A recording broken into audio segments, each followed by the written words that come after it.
Hey guys, it's Vampire Mike from Sega CD Universe, and I wanted to talk about Gabriel Bartalos' Skinned Deep. This is a movie that I've touched upon before, I'm pretty sure, when I reviewed his other film, St. Bernard. He's a very big special effects guy. I thought he was Greek. He's not.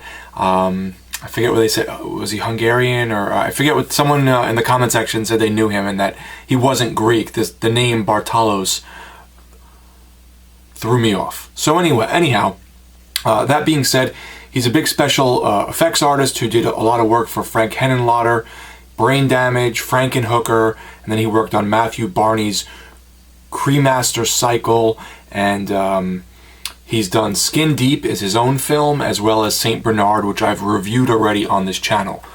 Shout out to my buddy Chris Kim, who, when I watch this, he reminds me of this, as well as my friend Full Custom Hot Dog, who always makes fun of me for purchasing movies that I don't love initially, but that do grow on me sometimes. So, all that out of the way, Skin Deep is a 2003 film. It is sort of in the vein of Texas Chainsaw Massacre. I would say it's a little bit more like House of a Thousand Corpses, so if you like those movies with crazy, weird, inbred families killing people, you'll probably like Skin Deep, though it leans way more towards House of a Thousand Corpses as opposed to Texas Chainsaw Massacre. The reason I say that is there's this weirdness to it where it's not based in reality.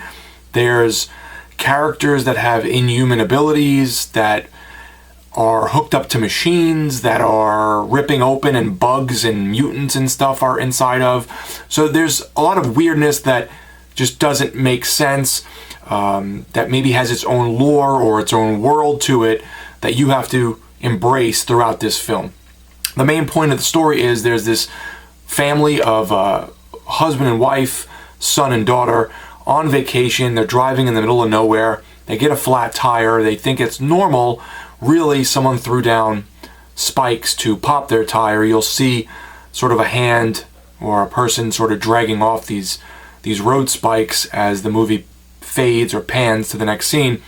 And they go to this local, it's almost like a candy shop, I guess, and they meet this cute little old woman who says she'll help them out and that her son works on cars, so come back to her house in 5 or 10 minutes and she'll let them in and she'll get the son to work on their car. And that's sort of how the movie kicks off. After an initial scene with a killing that just shows off one of the characters. It doesn't really have a lot to do with the story. So anyway, this family goes to the old woman's house and shit just kicks off. I mean, there's this crazy monster who's on the cover who looks sort of like almost like the James Bond villain a little bit, but much cooler. His name is Surgeon General, and he's like a mutant with these weird goggles and this like metal contraption for teeth that's mounted to his face. But he has I think, the character who dies in the beginning's face plastered onto him, so they try to make him look human initially. Pretty cool, I liked it. Then there is Warwick Davis from the Leprechaun and Willow films. You'll know him as the small guy. He's a character called Plates, and he's this demonic little guy who throws plates at people that, decapitate them and cut them and hurt them. And he's rambling and going crazy throughout the film. And then there's this character on the back of the movie, right over here, Brain. I guess his name is Brian, but they call him Brain. And you'll recognize him from St. Bernard, Gabe's other film. So that's kind of the gist of the movie. This family gets trapped and quickly gets dispatched. One of them, the daughter, I guess I'm not giving away too much, is now trapped in the home with Brain sort of like taking care of her, kind of like the big guy from House of a Thousand Corpses that takes care of the girl who gets captured in the film. Anyhow, she's trying to break out. There's a lot of weirdness and surrealness to the film, just like St. Bernard, but not nearly as much. So if you like the special effects of St. Bernard and the weirdness, but didn't like how weird and obscure and obtuse it was, I think you'll like Skin Deep more. I tend to like it a lot more. It's a little more, even though it's not in reality, it's definitely more realistic than something like St. Bernard, who has this kind of craziness throughout the whole film. This just has bits of that, like little sprinkles of that, to make things weird in this setting. And the main point of the film is the girl's trying to get away. You know, she runs across people that she needs help from, that maybe they're with her, maybe they're not. I don't want to give away too much. And by the end of the film, everything comes to a big explosion or a climax.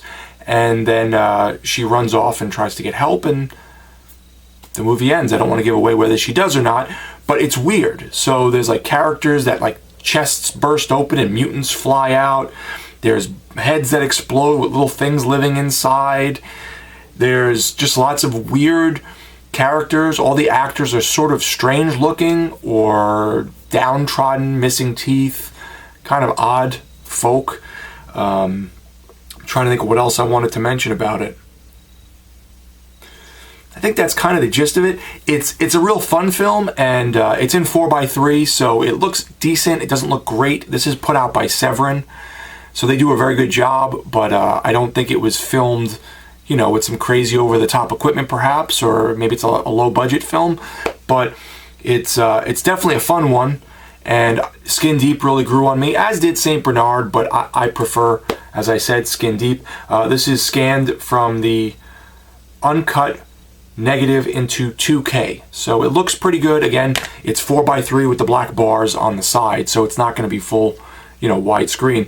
It has a special feature list of deep cuts, a look back with writer, producer, director Gabe Bartalos, actors Jason Dougray and Caroline Brandt, and weapons machinist Jake Lee, audio commentary with cast and crew, an archival making of featurette, and a trailer. And it's a good horror film. Definitely weird. If you like strangeness in your horror and very good special effects, I would recommend Skin Deep. The more I watch it, the more I notice, the more I enjoy. And the gentleman who plays Brain, who is Jason, I'm probably not going to pronounce his last name right, Dougray, he is the main character from St. Bernard. So if you've seen that, you'll recognize him. Yeah, so that's Skin Deep from Severin. Let me know, guys, if you've seen the movie. I really like it, and this was one I will definitely keep going back to, which is why I purchased it.